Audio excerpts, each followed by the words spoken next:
He even put me on a deep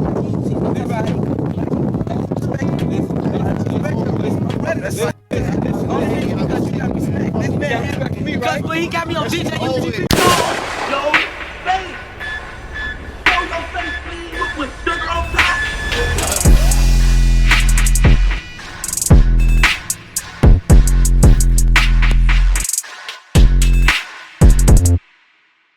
Hey, what's up, y'all? Y'all know my slogan. I don't know it all, but I know what I've been through. Now, before we get into this video, make sure you check us out on Patreon at www.patreon.com/Hookah Anonymous _. You guys been telling us to create one for the longest, so we recently created a community where we will upload videos that we can't share on YouTube due to their guidelines. We'll also be dropping the latest to there first, behind the scenes information that you wouldn't find anywhere else on our socials. So make sure you become a member, and after you do that, head over to our official Instagram page at Hookah Anonymous _ and follow us there. Now without further ado, let's get into what you guys came here to see. Now, alright y'all, understand that I hope with J-Mane pushing peace, he expects things just like this to happen, because it's not going to always be peaches and cream doing what he's doing. You're going to have some people that agree with it, and you're going to have some people that don't. It just is what it is. That's in life. You're never going to have people 100% agree with everything you do, no matter how good it is, and it's okay. Everyone is entitled to their own opinion. Now, we recently seen him attempt to go to OBlock for the second time. As y'all know, for the first time, he was with Tay Savage, and that's another thing I would like to point out that I didn't in the last video. Now, all respect to the older and younger guys of OBlock. However, this time when J-Mane went there, he was invited by Ikee Munna, or Munna Ikee. He's a young up-and-coming rapper from OBlock who actually has decent music. Now, I'm not sure how everything transpired, but him and Ikee agreed for J-Mane to come to OBlock and talk. But this time he'll actually come inside the gates, because last time when he was with Tay Savage, he stayed outside. Now, the reason I mentioned Tay Savage is because Tay Savage is a guy that's been in the drill culture for a very long time, very well known and well respected amongst the guys. So when he invites J-Mane, it's very different compared to one of the younger guys inviting him, because I personally feel the older guys around there will have more respect for another older guy that invited him in rather than the younger guys. And that's not just in OBlock, it's all over. Like when you go to the projects and you get invited by a younger dude, he really can't control the older guys if they really want to do something to you, because he's younger. And most of the time, the older guys are only going to respect someone as mutual as them. So I say all that to say, no disrespect to Ikee Munna, but I think it also played a part in why we seen what went down between Dogg and FYB J-Mane. Now, we already did a video reacting to what happened. I'll leave a link pinned in the comments below. But in this video, I want to talk about people's reactions to the situation, because some people feel J-Mane was soft, some people feel like Dogg overreacted, some people feel like J-Mane shouldn't have been there in the first place, and some feel J-Mane should just leave the whole situation alone before something serious ends up happening to him. Ikee Munna went on live with 16 Shine Visuals to clear up a few things, and also let it be known that J-Mane didn't get kicked out, but instead he left on his own, and he would have been good if he stayed. Now, first of all, no. I'm gonna tell you right now, I think J-Mane handled the situation very smart, very wise. He seen what was going on and removed himself from the situation at the right time, as he should. I see people saying J-Mane was scared, but those would be the same people saying he's a crash out if he would have stayed and something would have happened to him. First off, he in someone else's territory, whether you have security or not. They're already not fond of you, but they keeping it cool. And lastly, the guy that was with Dogg was already telling them from the beginning that they need to leave. So once again, his best bet was to leave before it escalated and went somewhere else that it didn't need to go. Now, apparently J-Mane knew exactly why Dogg was reacting the way he was, and we also have to remember prime FYB J-Mane when he was dissing and who he was dissing. J-Mane dissed a very loved OBlock member who was a female that lost her life named Keita. Keita wasn't shy and unalive or anything like some people may assume, but instead, she lost her life from natural causes, in which most people are saying it was an asthma attack. She was very well loved and known in OBlock. Then the ultimate was when J-Mane went to a gravesite in one of his videos dissing Fredo Santana. Yo, homie dead. Yo, homie dead. Yo, homie dead. Let's get in there. Now, I'm not trying to bring up the past, but the point I'm trying to make is that people do not forget that type of stuff and how they felt when they had to watch their loved one being trolled knowing they just lost their life. However, let's get into what Ikee Munna had to say in regards to FYB J-Mane, because he's saying that he don't like the narrative that J-Mane is trying to paint by saying he was kicked out of OBlock and he had to set the record straight via IG story. Shoebox Baby will also have something to say in regards to everything, and we're going to get into all that, but before we do, make sure you hit that thumbs up button so we can get this video into the algorithm, and if you're not subscribed to the platform already, make sure you do so now. Let's get into it. Now, after J-Mane dropped the video of him going to OBlock and everyone witnessed him get into a situation with Dogg, J-Mane was stating in the video's title that he was kicked out of OBlock. Ikee Munna didn't like that statement and stated with 16 shot on visuals that J-Mane wasn't kicked out, he left on his own. He will also take to his IG story with a few words, as he would say, quote, "I don't like how bruh trying to paint a false narrative. I'm a mature and open person.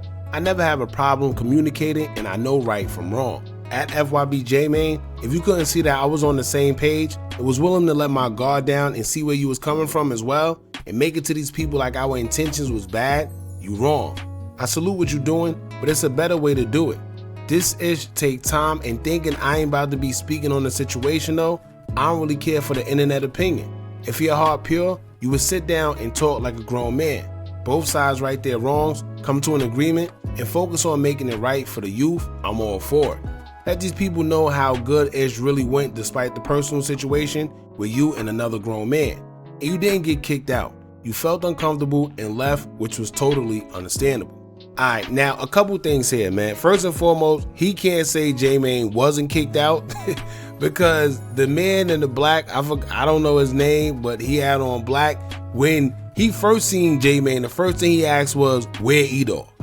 Right? So he was already on timing. Then when Dogg actually came and they came together, he told them, "Y'all need to leave." He told them that.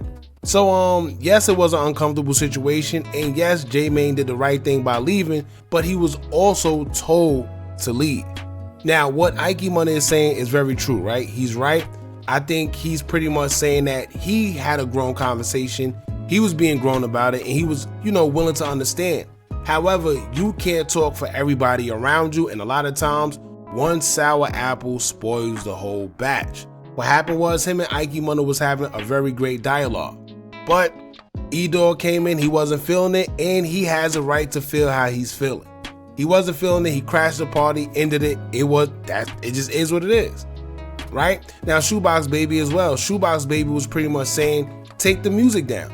And he's right. You can't say you're pushing peace, but when you go on the internet, they're still going to see you dissing their friends. They're not going to take you serious. So I do get it. A couple people saying Shoebox was being immature.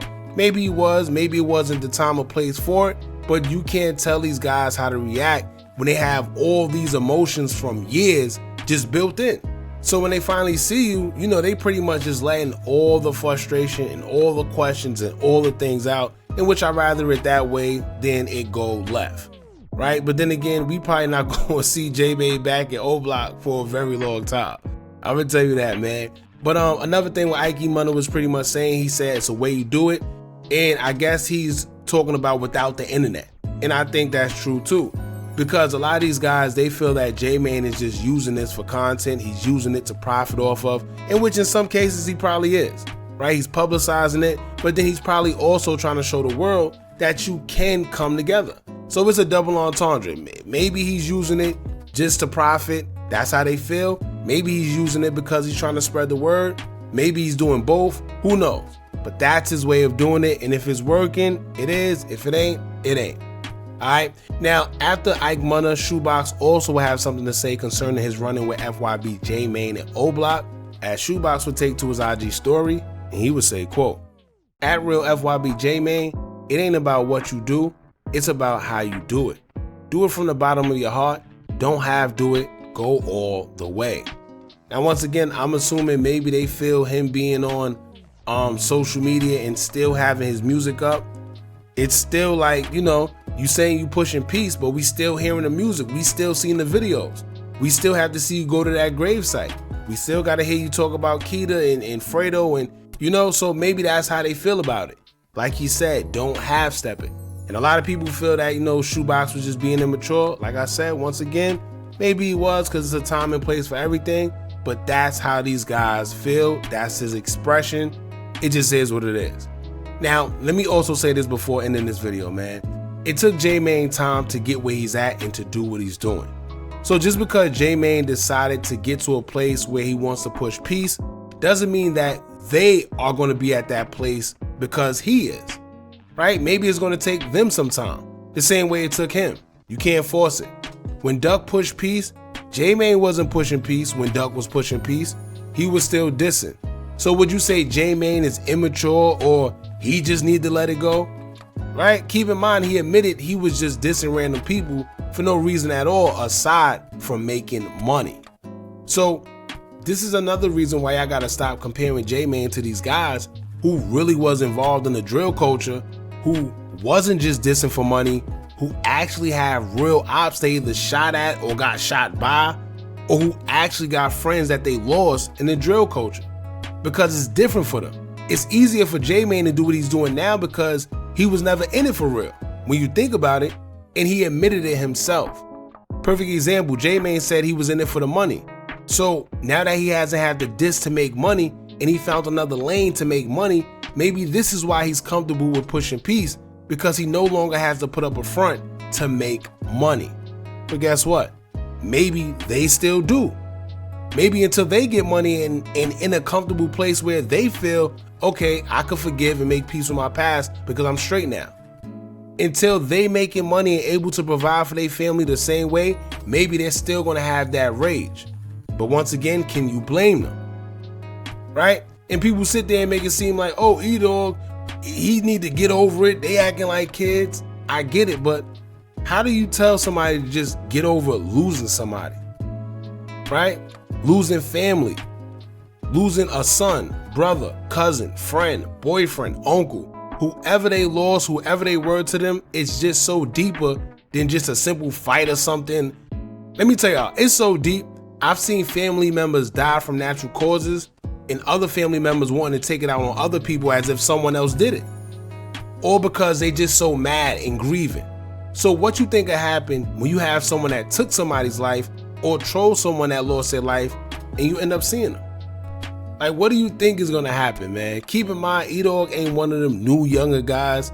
E-Dog come from the heart of the drill culture. That's King Von boy for real. That's T-Roy boy for real. So it's a different type of energy when it comes from E-Dog.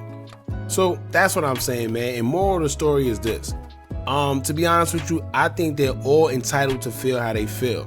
I don't think one person is more mature or less mature or more foolish or less foolish than the other. Everybody got their way of feeling. And you're not going to know that feeling until you're in that position, right? Until you got to come face to face with somebody that trolled somebody that you love that lost their life, knowing that somebody affiliated with them may have did it. See what I'm saying? So it's crazy, man. On the flip side of things, shout out to Boss Top. Boss Top, he have came out of jail recently after doing a couple years, and he actually tweeted coincidentally for the first time. Now, y'all let me know if this may have any correlation with what's going on, and I'm gonna tell y'all why. Boss Top would tweet saying, quote, "Isolation bring elevation, hashtag martial law." Now, the reason why I say that it might have some type of correlation, because it's just a coincidence that he decided to tweet that at a time where a lot of people were also saying that Ikee Munna and E-Dog was on two different pages, right? It seemed like Ikee Munna wanted, you know, to talk peace and actually sit down, and they was having a great dialogue between him and FYB J-Mane, and E-Dog just came and kind of spoiled it. So it's almost like Boss Top is saying, like, you know, in order to grow, you got to get away from certain environments or certain people if you want to get something done, because if not, that same environment will drag you down. Right now, I could just be reaching. It was just a coincidence that he tweeted that at this time. Y'all jump in the comments, let me know what y'all think about all this going on. Crazy, man. Like I said, I guess we're not gonna see J-Mane back in OBlock for a very long time. Don't forget to like, comment, share, and subscribe. Hit that bell so you're notified every time we drop new content. And remember, as long as you keep on watching, I'ma keep on dropping. And I'm out.